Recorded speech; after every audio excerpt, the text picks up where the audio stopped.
여러분, 항복이는 밥심이라는 말 다들 아시죠? 그만큼 우리에게 탄수화물은 그냥 에너지원 그 이상인데요. 근데 요즘엔 어떠세요? 건강에 적으로 몰리기도 하고 참 사랑하면서도 미워할 수밖에 없는 그런 존재가 된 것 같아요. 그래서 오늘 이 시간에는 이 거대한 딜레마, 탄수화물을 향한 우리의 진짜 속마음을 한번 제대로 파헤쳐 보겠습니다. 바로 이 질문입니다. 모든 건 여기서 시작되죠. 우리 몸을 움직이게 하는 꼭 필요한 에너지원이 어떻게 갑자기 혈당을 올리고 살을 찌게 하는 주범이 될 수 있을까요? 이 모순적인 상황, 지금부터 저랑 같이 한번 풀어가 보시죠. 사실 이런 마음을 설명하는 심리학 용어가 있어요. 바로 양가적 태도라는 건데요.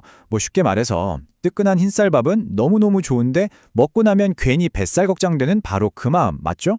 이 개념이 오늘 우리가 살펴볼 모든 데이터를 푸는 핵심 열쇠가 될 겁니다.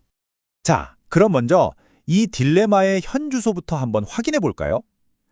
우리 식탁의 가장 중심에 있는 이 탄수화물에 대해서 사람들은 솔직히 어떻게 생각하고 있을까요? 자, 이 결과 좀 보세요. 되게 의외지 않으세요? 탄수화물은 나쁘다고 딱 잘라 말한 사람은 13%밖에 안 돼요. 근데 진짜 재밌는 건 뭐냐면요. 바로 저 51.1%. 보통이라고 답한 사람들입니다. 좋지도 싫지도 않다는 거잖아요. 이게 바로 우리가 탄수화물 앞에서 얼마나 혼란스러워하는지를 보여주는 가장 확실한 증거 아닐까요? 그런데 말이죠. 이 복잡한 마음이 모두에게 똑같지는 않았습니다.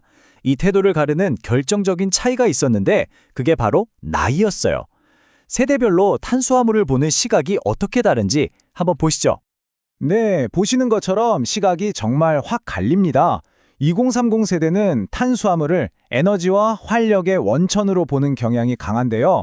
4050 세대로 갈수록 이건 관리해야 해 라고 여기면서 훨씬 더 조심스러운 태도를 보입니다.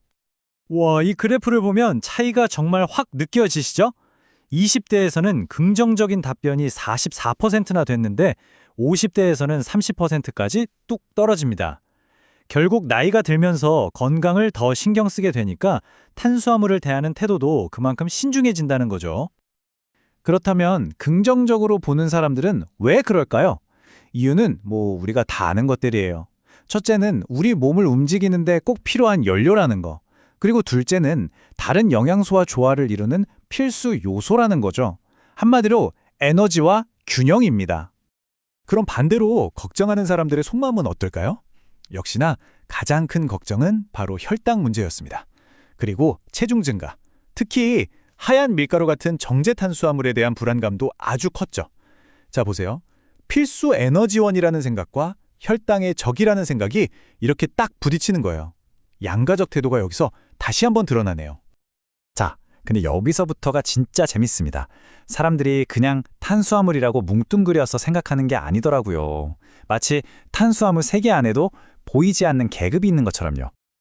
와, 이 그래프 하나가 모든 걸 설명해 주는 것 같네요. 밥에 대한 긍정적인 인식이 무려 62.3%로 압도적입니다. 그런데 면이랑 빵은 그보다 한참 아래죠. 우리에게 탄수화물은 곧 밥이라는 인식이 얼마나 강하게 박혀 있는지 보여주는 대목입니다. 이 표를 보면 역할 구분이 더 뚜렷해져요. 밥은 뭐예요? 든든한 포만감을 주는 말 그대로 건강 필수제. 없으면 안 되는 거죠. 근데 면이랑 빵은 좀 달라요. 이건 미식의 즐거움이나 스트레스 해소를 위한 심리적 만족제? 기분 전환용 음식에 가깝다는 겁니다. 아니, 그러면 면이랑 빵은 왜 필수제가 못 됐을까요?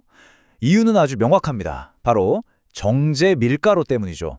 혈당을 급격하게 올릴 수 있다는 이 걱정이 면과 빵이 넘지 못하는 가장 큰 벽이 되고 있는 겁니다. 자, 그럼 이런 복잡한 생각들 그냥 생각으로만 그칠까요? 천만에요. 이게 벌써 우리 소비 습관 그리고 식품 시장 전체를 바꾸고 있습니다. 그 변화의 현장, 우리 밥상의 미래로 같이 한번 가보시죠.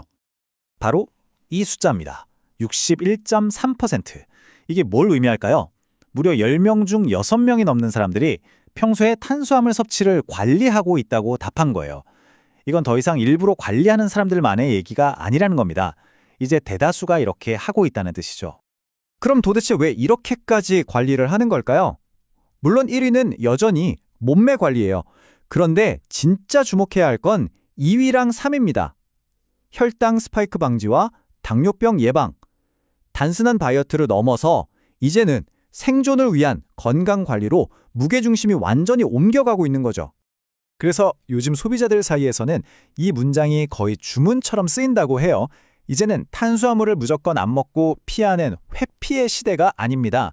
어떤 걸 어떻게 먹을지 똑똑하게 고민하는 진화의 시대로 들어선 거죠. 결국 시장은 소비자의 목소리를 따라갈 수밖에 없겠죠. 이제 소비자들은 그냥 맛있는 빵, 맛있는 면을 원하는 게 아니에요. 먹어도 혈당 걱정 없고 이왕이면 다른 영양소까지 채워주는 아주 스마트한 탄수화물을 찾고 있습니다. 자, 오늘 우리는 탄수화물을 둘러싼 우리의 이 복잡묘한 마음에 대해 한번 쭉 살펴봤는데요. 이제 마지막 질문은 여러분께 드려야 할 것 같네요. 오늘 저녁 여러분 식탁에 오를 그 탄수화물은 과연 친구일까요? 아니면 관리해야 할 적일까요? 아마 그 답은 어제와 오늘이 또 다를지도 모르겠습니다.